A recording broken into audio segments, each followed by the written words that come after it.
Hi, everyone. Good morning. I'm Nicola Barrett, Chief Corporate Learning Officer at Goizueta Business School. Thank you so much for joining us for our Business Over Breakfast webinar series. During the past year and a half, many, if not most, organizations have focused on innovating new products and services. And while this period of innovation has been partly fueled by the environment created by the pandemic, it's a trend that's only growing. In a market that's continuing to change at, dare I say it, unprecedented breakneck pace, it's critical that teams are optimized to bring new ideas from conception to completion effectively and efficiently. One way to improve the performance of teams in this regard is to look at how the team collaborates and how the collaborative needs shift through 4 defined phases of the process. Recognizing and supporting these teaming needs can significantly impact a company's ability to harness innovative ideas and actually bring them to fruition. Today, we're lucky to have Dr. Jill Perry-Smith with us to discuss this topic of optimizing collaboration. Jill is a professor of organization and management at Emory and currently serves as a senior associate dean for strategic initiatives. So she's not only thinking about this from the research perspective, but she's thinking about this from the school's perspective and actually executing on new initiatives. Jill received her PhD in organizational behavior from Georgia Tech, and some of her areas of expertise include creativity on teams, innovation, informal social networks, and work-life initiatives. Her research has appeared in leading management journals such as the Academy of Management Journal, Organizational Science, and the Journal of Applied Psychology. And she's also contributed to several books, including the Encyclopedia of Creativity and the Oxford Handbook of Creativity, Innovation, and Entrepreneurship. Suffice to say, Jill is an excellent person to explore this topic with us, and we're very fortunate to have her here today. Jill is going to spend about the next 30 to 35 minutes sharing her insights, and then we'll transition to Q&A.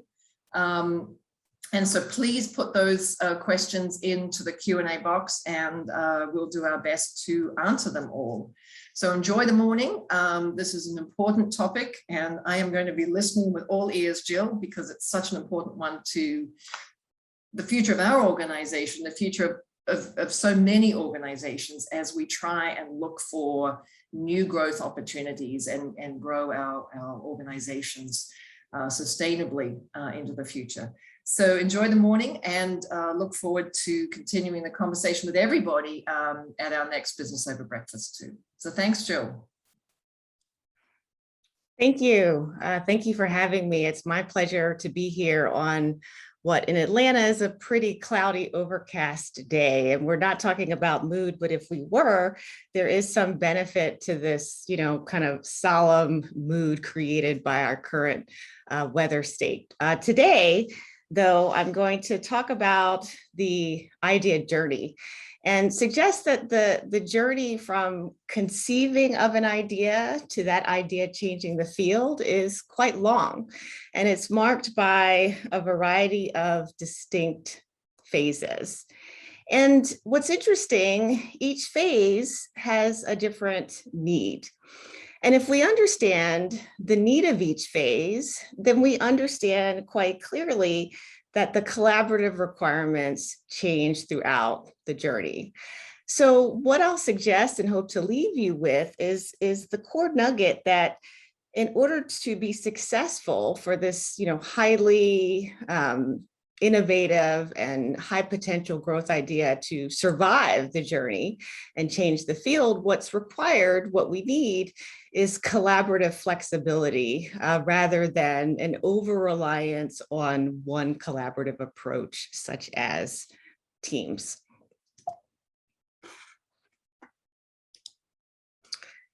So the journey starts, I suggest, with the concept or the nugget or the aha moment that often happens in the creator's mind and goes, of course, through completion, hopefully the idea changing the field. And this simple graphic suggests a very linear sequential progression throughout the idea journey. In fact, what happens oftentimes, instead of an idea progressing linearly and successfully through the phases of the idea journey, is that an idea will stall and stop and loop backwards throughout the journey. And in my mind, some of the most troubling outcomes, there are two really. One is where a high potential novel growth idea prematurely stalls and doesn't progress throughout the journey. And so this is where essentially we're leaving growth, we're leaving opportunity on the table for a variety of reasons. The idea never progresses. The second, equally problematic outcome in my mind is when we see a very standard ho-hum idea progress and get implemented and then not change the field and not have the kind of big growth outcome that we desire. So there are lots of reasons why an idea may stall or stop and not move forward successfully. One reason that may contribute to these kinds of stalls has to do with the collaborative approach and not employing the appropriate collaboration scheme throughout each phase. So I'm going to go through each of the phases at a very high level, suggest the kind of collaborative approach that is most beneficial based on a body of research. So I hope to just give you a taste of what an ultimate and ideal collaborative approach might look like as we progress through what can be a very long and difficult journey. So let's start with generation. So of course, this is the moment when the idea is birthed in our heads oftentimes. We get this idea, we get this insight. Sometimes we don't know where it comes from. Perhaps it's in conversation with others. But bottom line, what's needed here is inspiration and an open mind. So the kind of mindset that allows us both to spot novel and interesting opportunities, but also to be able to make novel and unusual connections to birth creative insights. So the primary relationship need at this point is interaction and conversation with people that we don't know well, people that we don't interact with frequently, people that we're not necessarily close to, the so-called weaker ties. And there are two reasons why these interactions are important during this phase.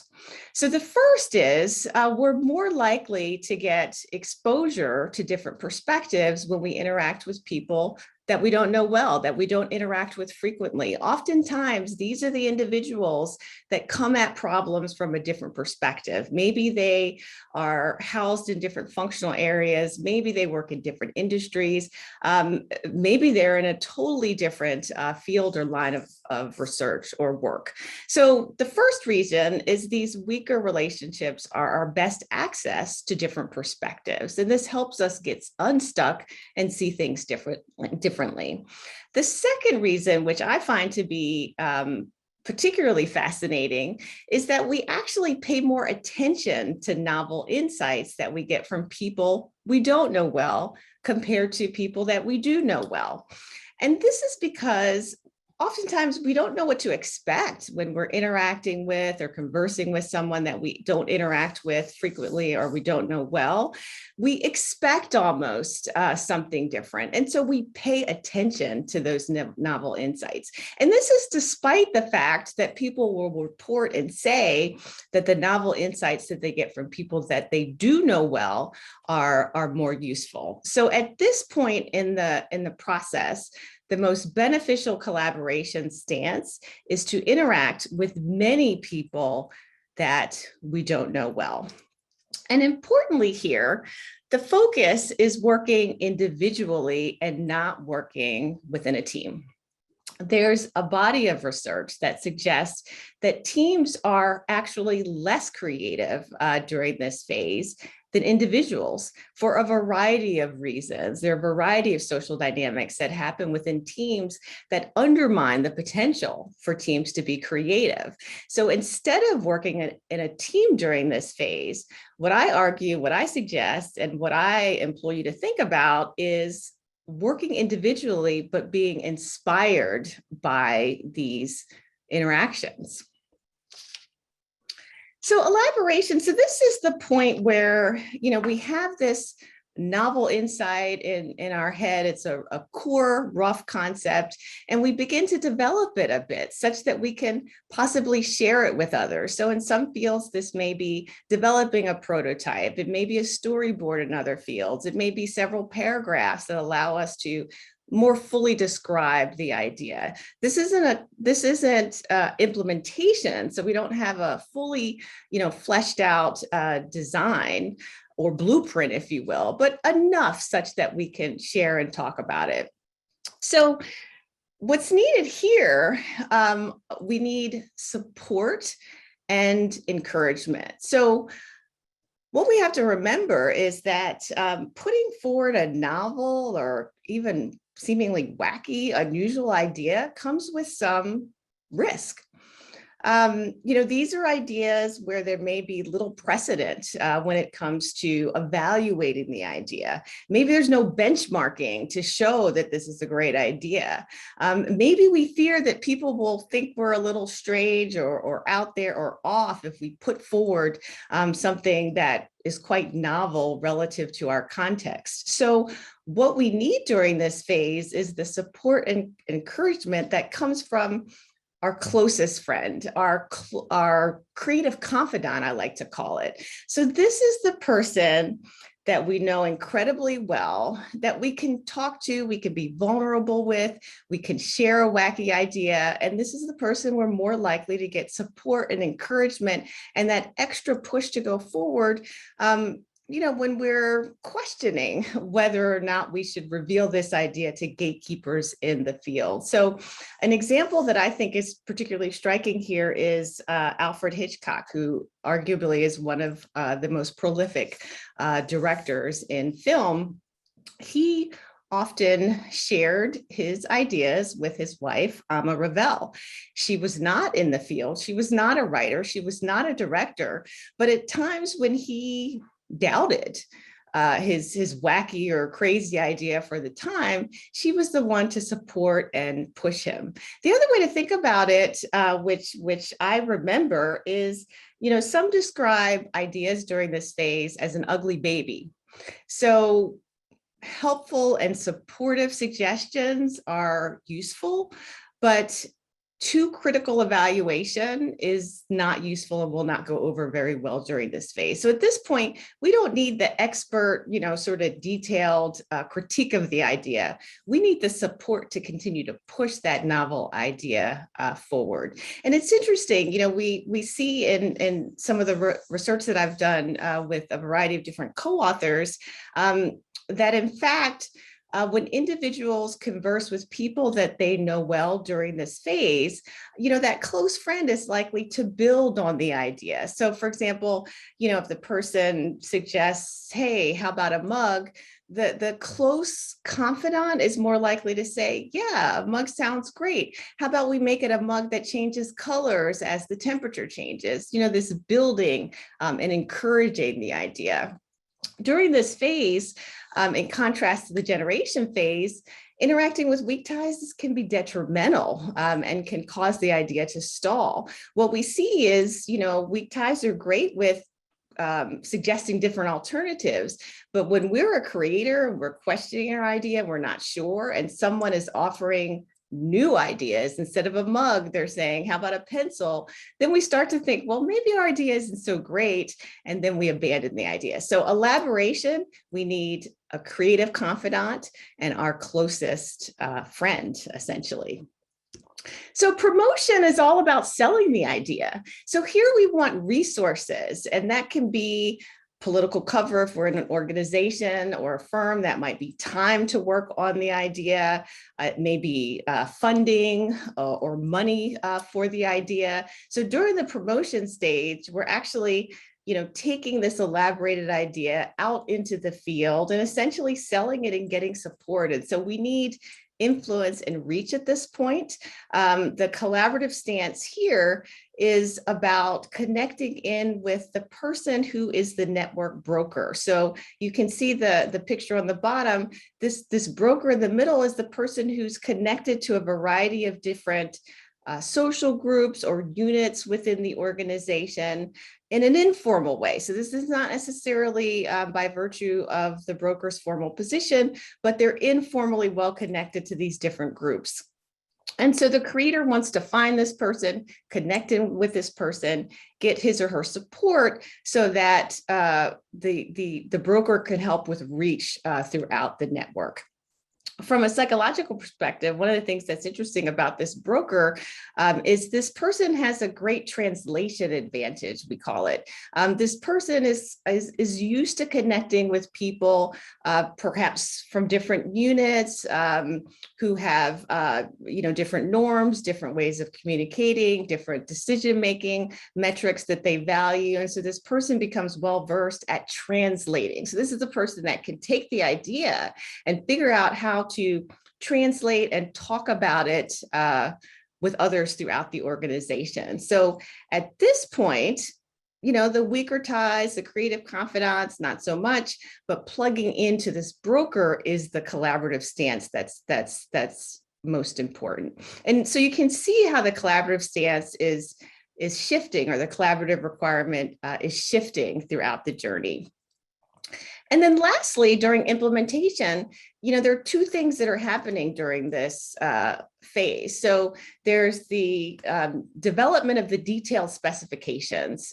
So remember, during the prototype or the elaboration phase, we've got something more concrete, but not something that's a precise blueprint that we can use to execute the idea. So maybe we're developing CAD drawings here. Maybe we're developing the detailed script and, lighting specifications if we're talking about the film industry. So, we've got a product now. People are watching the movie if we're in this particular industry.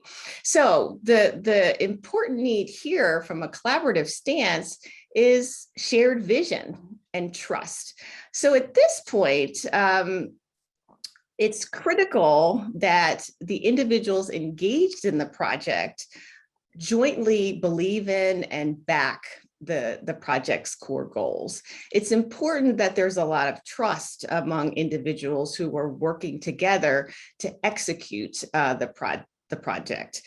We know that teams have an execution advantage, while teams do not have an advantage when it comes to generating ideas. When we're executing, when we're in this tactical phase, what we really want at this point is a team of closely connected individuals. So what you see in the picture here is a team where there are lots of informal, strong relationships between individual members of the team. We refer to this as a clique, or colloquially a clique. When we think about what a clique is, I think this picture represents that. And that's where everybody is connected to everybody else in an informal way. So this might be a team where there's a strong history among members of previously working together. There's strong informal interpersonal relationships among the team. So here, we're much more and much firmer with being more of a team. And so when you think about the collaborative requirements that I've described at a very high level across these different phases, we can think about working individually and being firmly working in the individual space to becoming more team-oriented as we go along, taking advantage essentially of the strengths of teams and the strengths of having, in particular, a strong team with lots of interconnections. Whereas with generation, we are getting inspiration from others to help generate ideas, but we're not sort of immersed in a team where that context can undermine the ability to be creative. So with that, we can think of ways that we might be what I call collaboratively flexible. And it's interesting, and I acknowledge and admit that our natural tendency is to stick very closely with one collaborative stance versus changing as we go along. And we see that in some of my research that sort of, once we go to weak ties or once we go to strong ties, we're much more likely to continue that collaborative journey. Instead, we need to be flexible.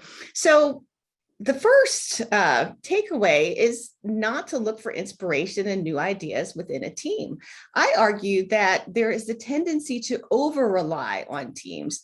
I mean, I realize that oftentimes we use the label of a team in ways that doesn't necessarily reflect that individuals are working collaboratively and interdependently on something. Sometimes the team label is used for example, to describe people who are in the same unit, for example. But when it comes to inspiration and new ideas, abandon the team. So that's the one key takeaway. The second is think about ways of cultivating these stranger interactions, what I've called weaker ties. So think about establishing idea advisors. So we talk a lot about from a career perspective, having a board of advisors. These are people that we go to when we need advice or suggestions on what to do. I suggest establishing idea advisors, and these should be kind of a set of people that you don't know well, but interact with or see on some frequent level. And think about sharing problems with at least one individual from this set. And to kind of open your mind and think in different ways. The second suggestion here is to get off of virtual platforms. We're in this world now where, many of us have the option of meeting in person or meeting over Zoom or engaging in some sort of hybrid format. Although, of course, there is some cost associated with meeting in person in terms of time and efficiency. What's really useful about these in-person meetings, particularly when it comes to cultivating these stranger interactions, is they're the moments before the meeting, the moments after the meeting that allow for these informal, brief chit-chats that can stimulate new ideas. I mean, oftentimes when I think of the meetings that I'm in, and this may be the case for you, certainly there's a kind of set of people that we interact with a lot, but then there are also individuals that we don't interact with frequently in the meeting. Sit next to one of those people, see what kind of conversation emerges before or after the meeting that can stimulate novel insights. And I should clarify, what's really striking about these stranger interactions is it's not necessarily that these interactions only facilitate our creativity related to the particular problem at hand. Sort of being in the habit of having these interactions essentially enhances our creative muscle and gets us kind of in the mindset of thinking creatively. So sometimes teams are necessary. So we are assembled together for some reason to solve a particular problem. If that's the case, think about incorporating strangers into the team. So what might that look like? So for example, something that I learned very recently that I thought was a great example of this is oftentimes when we're hiring faculty, for example, within the particular area that's hiring, there's a committee assembled to conduct that hire. So I learned from a colleague at another institution, one of the things that they've started doing is inserting a faculty member from a different area to serve on the search committee. And so this faculty from another area serving on the search committee where all the other faculty are from kind of the home area, if you will, is an example of inserting a stranger. So we know that these kinds of strangers are likely to introduce novel questions, ask what can be seen as novel questions. These individuals, sometimes we call them newcomers to a team, push the team to be more thoughtful about their approach, even come up with more refined and high quality solutions in addition to more creative solutions. Sort of going back to the theme of, we often don't know what we need. In some of these experiments, when team members were asked, they said that the newcomer was actually quite annoying and slowed them down. Although that's what they said, their outcomes were more creative and of higher quality. So if teams are necessary, there's ways of thinking about incorporating strangers into those teams. The third point is to identify a creative confidant. Who is your creative confidant? Who is this person that you selectively share these raw, novel, kind of wacky, risky ideas with to get a bit of encouragement? Of course, sometimes ideas may not be high quality and maybe they don't need to go forward. But what we don't want to happen is an idea is prematurely abandoned because of the inherent risk. One of the things that we see is with some companies, there's an attempt to shield designers from evaluation from outsiders at too early of a stage, because what that does is it tends to shut down ideas. So who's your creative confidant, that person that you can selectively share novel and raw ideas with to get encouragement?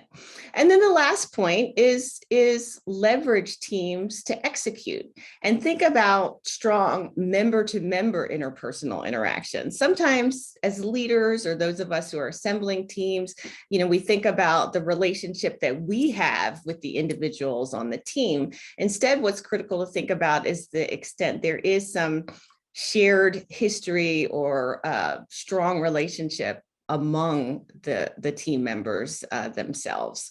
So in closing, collaborative flexibility, the collaborative needs change throughout the idea journey. And if we don't want an idea that has high potential to get stuck and stall and perhaps loop back and be abandoned, we want to think about how we can vary our collaborative approaches as an idea traverses what can be quite a long and uncertain journey. So with that, I am happy to open up to questions. Thanks, Jill. And we have a lot of questions here. So I've got some of my own, but there are some in the Q&A section too. So Michael Young says, when is the right time to discard an idea and move on versus pressing on and trying to make it work? Yeah, that's a great question. And it makes sense, because you may be thinking, sometimes we may hold on to an idea too long. And if we're approaching a creative confidant, this person who's very likely to support us and encourage us, maybe what happens is we just keep going with an idea that we can abandon. It's interesting, what we see is actually the opposite, a tendency to abandon a highly novel and wacky idea prematurely, to not go forward with something that has high potential. So that's more of a concern when it comes to novel ideas, is that they're abandoned too quickly. We do know that the road to implementation is quite difficult. I mean, when we think about some groundbreaking ideas, again, going back to the film industry, some films that have been hugely successful, award-winning, huge box office potential, may have taken 5 to 10 years to get the funding for implementation. So what we see with these novel ideas is really the reverse, that the motivation and the backing and the right collaborative stance to persist is actually more important than the concern of abandoning, sticking with an idea for too long. Okay, thank you. Al Gardner asks, how and where should you seek out strangers? And I think you gave us some ideas of that towards the end, but should you look inside your organization, outside, both? What is there some best practices there, or some suggestions based on the research?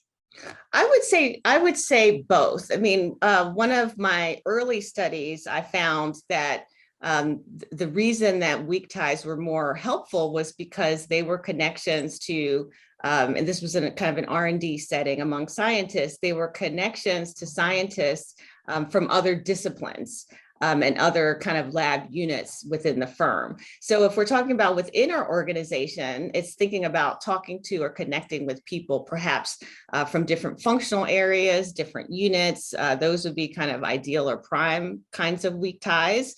But there are lots of opportunities outside of our organization. I mean, when you think about the different situations that we find ourselves within, where we have the opportunity to ask questions or pose a challenge, it's taking advantage of those opportunities and raising those challenges. So I think either inside or outside of the organization are equally beneficial. The key is that these are individuals that aren't part of our typical go-to set of people that we talk to. Mm-hmm. That probably means you have to sort of be very intentional about that and give yourself time to put those steps into practice, right? Yeah. That's for many of us, that's a change behavior, right? Sure. We tend to reach out to people we know, right?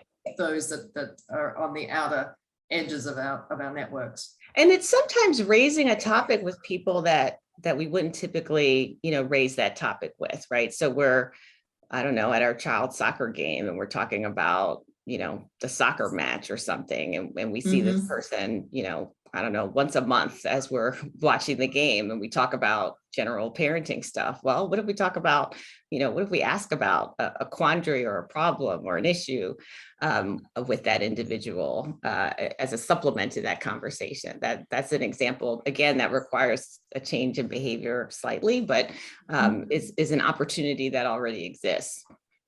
It's probably a good challenge to give everybody to do that between now and our next Business Over Breakfast. Devon Dixon asks, how does one move from elaboration to promotion while protecting the idea from theft by the network broker? Wow, that's a good question. That's a good question. So I think the essence of that question is that the broker may kind of run off with the idea and make it his or her own as it's being kind of sold throughout the organization. I think, some of the ways that I would think about that question is leveraging the broker's position, but also kind of maintaining ownership of the idea by giving your place in the idea visibility. So you're kind of working your network from a different perspective now, right? Like the purpose of your working the network is to give informal visibility such that people know that it was your idea. So for that, I would say, find out who's central in what we call the gossip network. This is an informal network involving sharing information about a third party. That's the best way to informally share information that's useful, right? So you want people in the network and the organization to know it's your idea in a very informal way, but then you also want to plug into this broker to help sell the idea. That way, when the broker is kind of selling at the idea or people hear about the idea, they've also heard about the idea from you in different ways. So that's how I would think about overcoming that challenge. Thank you. And Barbara Klein-Gooding asked, does what you've been saying here pertain only at the business setting, or does this apply to, I think she means existing businesses, or does this apply to new businesses as well? Yeah, I see it definitely applying to new businesses as well. So in this case, the idea for the business or the market opportunity is what we would be thinking about in the generation phase. So generating a new product or a new process or a new market. I think that would be what would happen in the generation phase.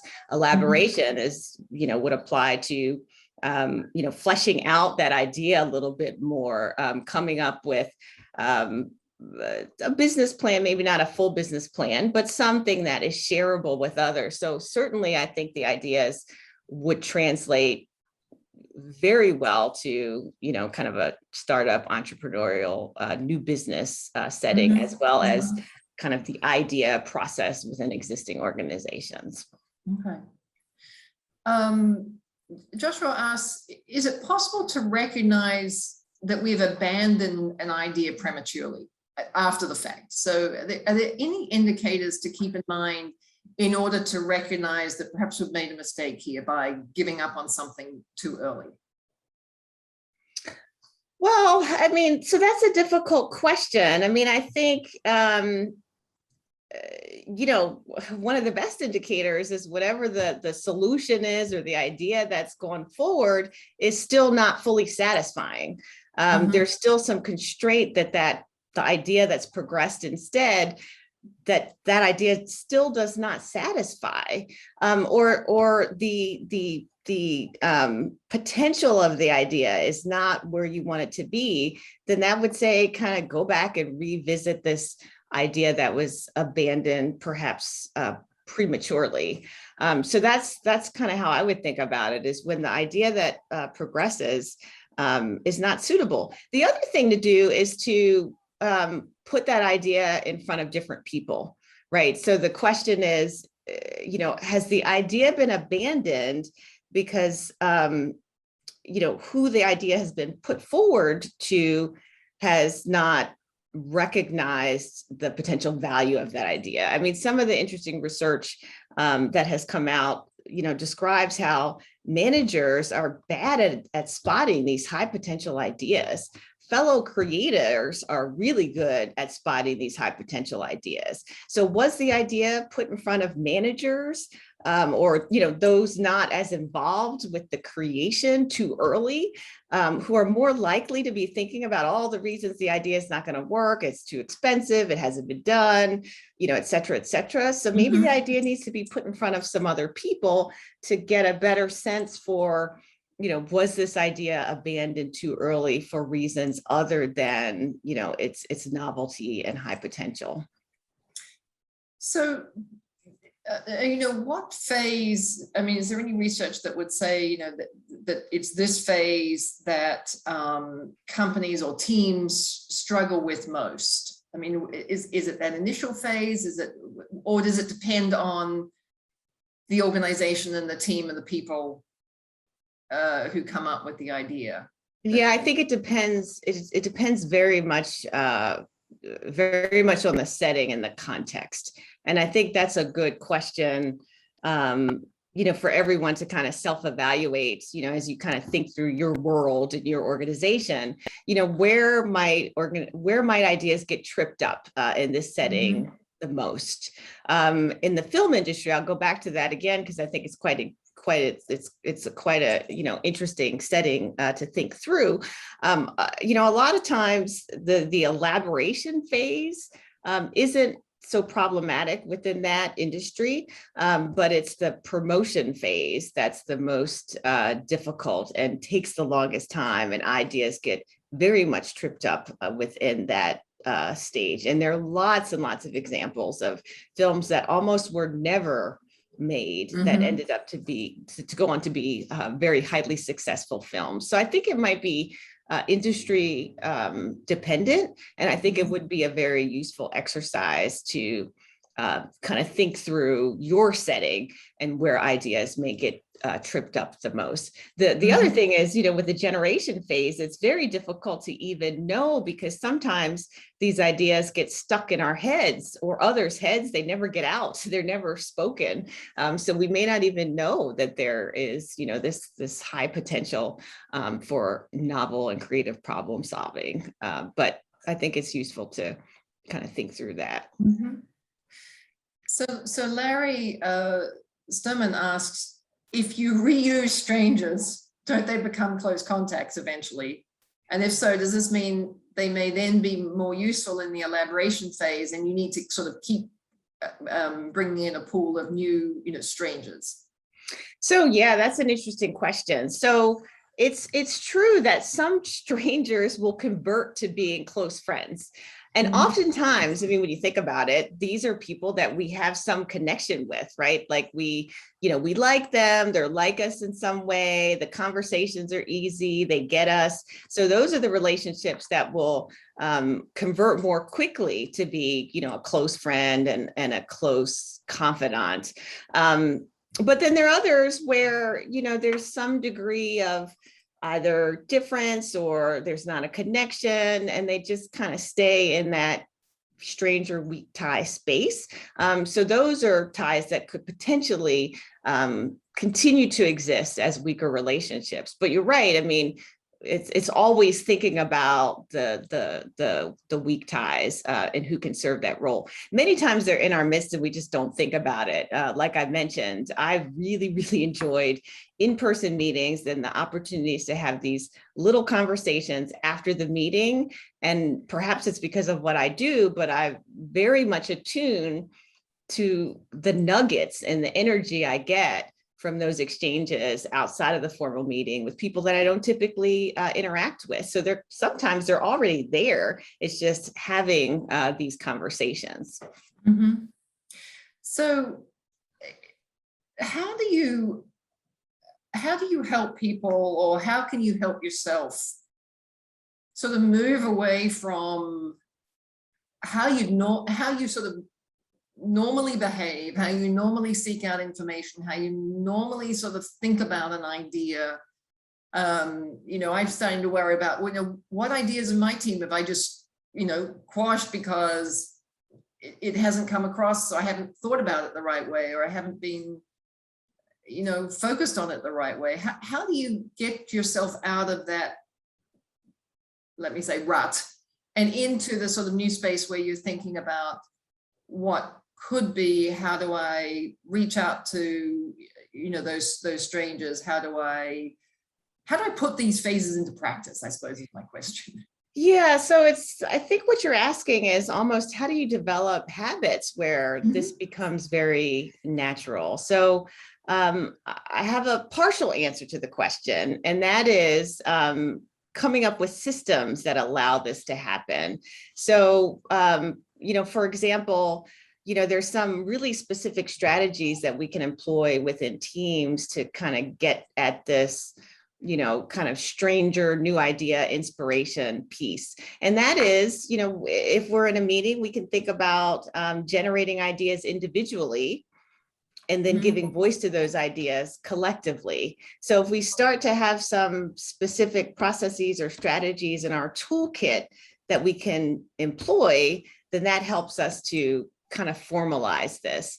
I think other ideas is, if we're in a position to do so, is again, to create these processes, these standard ways of giving people access to the right kinds of ties. So for example, maybe it's an idea board, like a group of 3 or 4 people that colleagues can go to share a problem or an idea and get some novel insights or information. So this is kind of an established body of individuals that becomes sort of a known entity that people within the organization can go to. So setting up these specific processes to allow these associations to happen, I think would be quite useful. I think at the heart, though, this is not easy. This isn't easy, to think about developing these habits and knowing when to have one kind of relationship versus the other. And I kind of get that challenge. I mean, in my former life, I was an engineer, and we're known to want the right answer, like what should we do at this moment in order to get the right outcome. And so I would have been very uncomfortable listening to myself now at that time, because I'm not suggesting a one answer that can apply across all situations. Rather, we have to get in the habit of having the mindset of being attuned to where are we in the process and what kind of relationship is important, and how can we shift. Thank you. Kamitra asks, in some methodology, the ideation can be what the team is executing. During those times, and brainstorming and other innovative techniques are used to boost team participation. Do you find that techniques that allow the team time to create outside of a group activity help to create more innovative ideas? What about taking the group outside of the organizational environment? Yes, that's a great question. So, we do know that, kind of changes in physical space and being in different environments can be very stimulating and help us think in different ways. And I think that's the purpose of, having offsites and putting teams in different situations. Just being in those different situation environments kind of signals that it's time to think in new and different ways. That can be quite useful. And I would say, combining those different environments with doing things like generating ideas individually and then coming together to discuss might be, an optimal combination, an optimal way of setting the team up for success. I mean, other, small things that we know can facilitate creativity during this generation stage is standing versus sitting down. So there's a physical energy that comes from standing that allows us to be more creative and have more of these novel insights. So when you combine that with doing something off-site, for example, getting people to stand up, talk to each other, walk around, those simple techniques can also improve creativity during that generation stage. Mm-hmm. So I have heard that during sort of this COVID pandemic, and many of us have been working remotely, that has actually made innovation harder. Is that true? That that there are people that are saying we do better together, we are more creative together, so come back into the office environment. How has that really shaped sort of the creativity, the innovation?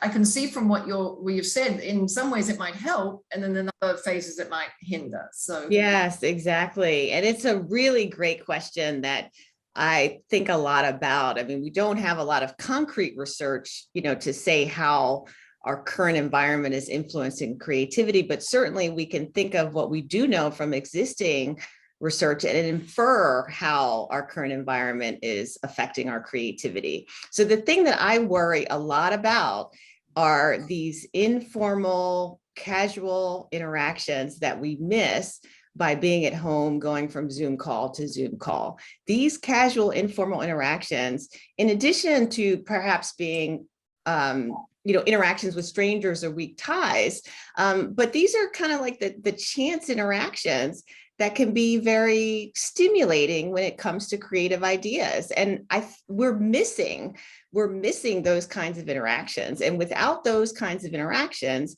you can imagine a dampening to our creative potential. So, so those interactions at the early stage that could be quite helpful. I think that we're missing out on, and that's highly problematic. And I worry about choices that we're making as individuals, perhaps to be more remote, to be less in person, and miss out on those kinds of opportunities. Because if those are the kinds of conversations that stimulate creativity and lead to new collaborations that don't exist, we're missing out on a whole host of problem-solving opportunities.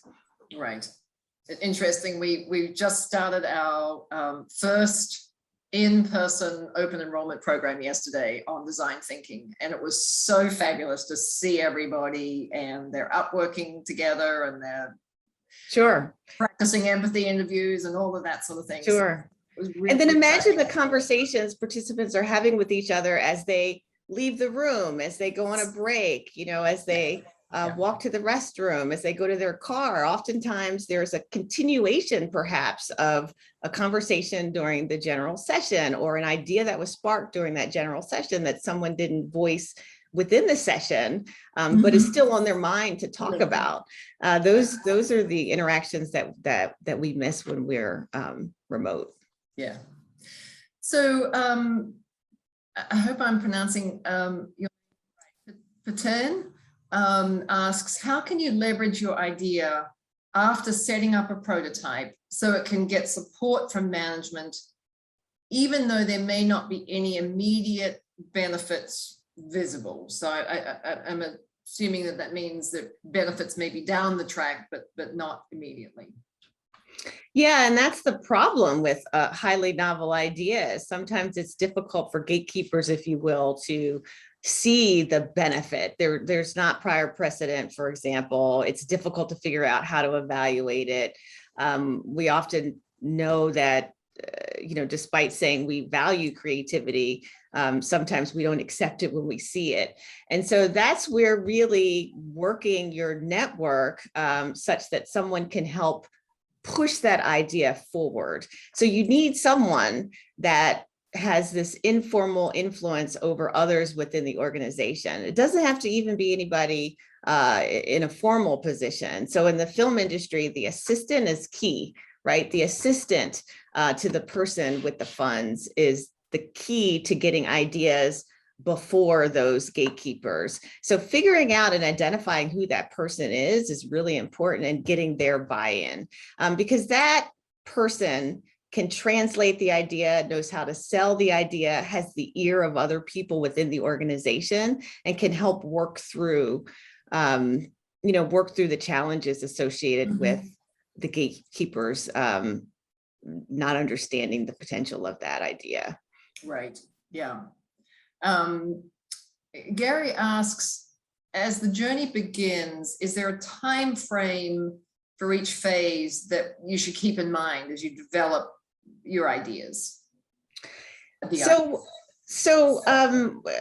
know that the time frame is much shorter for simpler ideas. So if it's we talked about kind of entrepreneurship and startups. So in that space, we would expect to see a greater length of time within each phase, particularly elaboration and championing. But other ideas are simpler ideas. They're less, their scope is smaller, and we expect the time frame to be significantly less than more groundbreaking ideas. So it's difficult to say a particular time frame that one needs to think about. The one I would, perhaps pay a lot of attention to is the elaboration phase. So are we stewing on an idea too much and trying to make it too perfect before we're willing to at least put it in front of others who might be in a position to, embrace the idea or reject the idea. So from an individual perspective, I would get concerned about elaboration and would suggest paying a lot of attention to how long you're in that phase, because novel ideas are never going to be perfect. So there's a need to just push it out there when it's, reasonably good enough such that others can understand it, but not perfect. Try it, learn from it, iterate, get it better. Yeah, exactly. Estella asks, in regards to the idea advisors, would it make sense to identify some folks to be the department idea advisors, or should each person look for their own advisors? Yeah, that's a great question. So I think sort of from a structural perspective, it is appealing to have sort of a person who's known to be an idea advisor, right? So that, particularly if you're in a management position, you don't have to worry about individuals going around and seeking their own and figuring out their own. Maybe they won't do it. So from that perspective, it would be appealing to kind of have a named person. If that's the case, one could also think about the characteristics of the person that would be useful. Is this person going to be supportive and developmental versus critical? Is this person going to ask naive, good questions and set that person up to be able to fulfill that role? I think is a huge benefit. I do think, though, that there is some value in individuals proactively thinking about their own idea advisors, kind of an informal set of idea advisors. So I think both are useful and serve a good role. Okay. And last question. One, Chung asks, what scientific statistical evidence do you have that this framework does work as intended? So I think this is what is the research that underpins the framework that you have, and is it possible to share that with the group? Yes. So there is a collection of research that undergirds this entire model. And I could give you lots of things to read that may be more than you would want to read. I do have an article coming out in the MIT Sloan Management Review in the January issue, which cites and points to the various studies that mostly I've done, but some others as well, that underlies this model. So if you're interested in the statistics and the empirical evidence and the methodologies from experiments to field surveys to qualitative work, I think this article that I'm referencing that Nicola and others can share with the group would sort of give you a lot more information than what I talked about at a very high level here, and then give you places to go if you want to see, okay, well, what's the experiment? What's the empirical evidence? What's the methodology behind this framework? So I'm glad you asked that question. We love to talk about that. Always happy to go into that kind of depth with those who are interested. So thank you so much, Jill, for your session today. It's been fascinating. And I am going to hand over to Ashley. Yes, thank you, Jill. This has been so interesting to listen to, and especially your conversation with Nicola here at the end. We had lots of questions coming in, so I know people were excited to hear about this topic. We just want to finish out by sharing what's coming up in some of our business over breakfast sessions. We have our ESG series coming for the next 4 sessions. So to finish out the year, you can see what we will be talking about. Our November 4th will be a panel discussing the case for ESG, perspectives on brand perception, growth, and investment. And we hope that you all will be able to join us for that. We also have, as always, open enrollment programs coming up. This is some of what we have before the end of the year. Disrupting your business strategy, finance and accounting for non-financial managers, and executive decision-making. Please don't hesitate to reach out if you'd like to learn more about any of those open enrollment programs. We'd be happy to talk with you about those. And then we have 2 additional some capstone programs that we have coming up at the start of the year. So we have the Goizueta Executive Women's Leadership Program. You can see from this slide is a hybrid delivery model, covers several months from February to May, and designed for women to help them kind of broaden their perspectives, develop their own executive narratives, and build their networks. And then we also have a Growth Leadership Academy.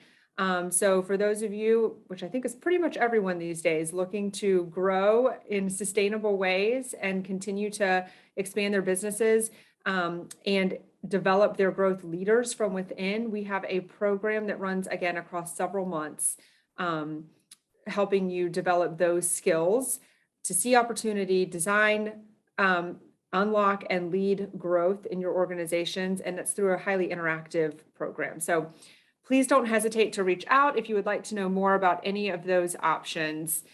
Jill, I'll turn it back over to you for any final words, and then we will close out.